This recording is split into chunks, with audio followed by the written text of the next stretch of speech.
For those that don't know about the Hatchet franchise, tell us a little bit about it, how it all came about.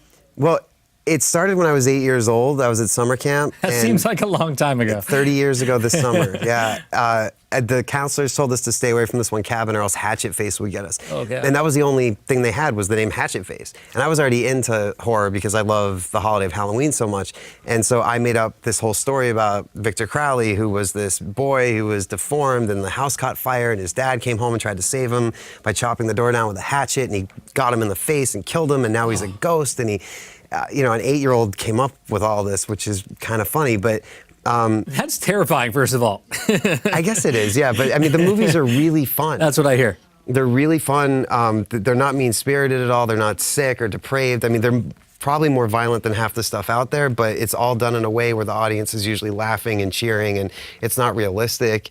But the movie itself was born out of my frustration with what I was getting offered as a fan.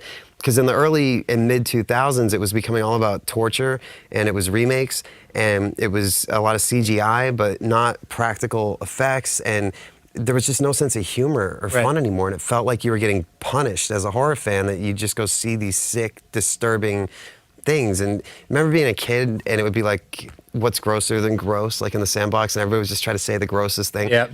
That's what the 2000s felt like for me, where it was people just trying to think of the most mean and awful thing they could commit to film. Like the Saw movies, for instance? Yeah, you know, the Saw movies, I feel like they get a bad rap. And the original was fantastic, and it's not even a gory movie. A lot of it was in your head. They didn't really show that much. And James Wan, who directed that movie, like now he's going to be doing the next Fast and Furious. Right. I mean, incredible. So, yeah, but a lot of the knockoffs of that, because there was no art to telling it. It was just strap somebody in a chair and make them scream and torture them. So that's really where Hatchet started, and then worldwide, it just so happened a few million people felt the same way, and now tomorrow Hatchet III opens, which is crazy. And what is that like for you?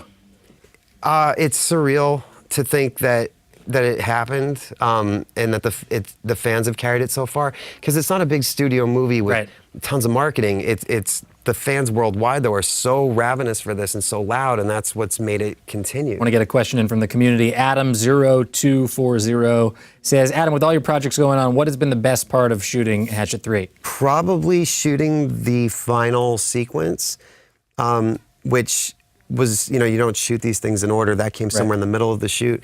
But, you know, I think it's kind of common knowledge now that this is intended to be the end of, maybe not the franchise, but at least this story. If the franchise ended here, I'd be happy with that, but you never know. But to actually see Victor Crowley and Mary Beth face off and have it end exactly the way it was always supposed to end, it was actually kind of emotional. And in the few screenings that I've gotten to go to and see with an audience, it's been cool to see that happen, because it sort of sneaks up on people where they're used to just laughing and cheering at the absurdity and the gore, and then it's this very sort of heartfelt moment.